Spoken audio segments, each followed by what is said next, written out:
kelas kaulinan tradisional Sunda anu seru strategis bekelas dimaenkeun ku bola leutik biasana dijieun tina karet.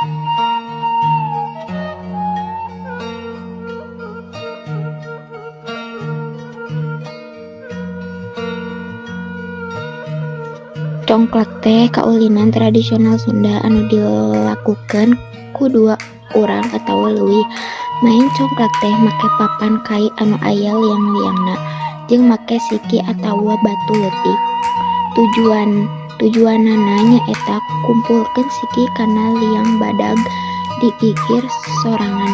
Kaulinan ieu merlukeun strategi jeung kecerdasan.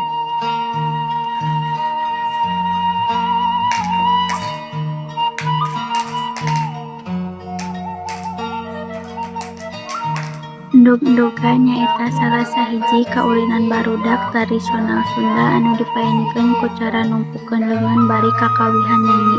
Kaulinan ieu biasana dipaenkeun ku dua urang atawa leuwih bari diuk ngariung.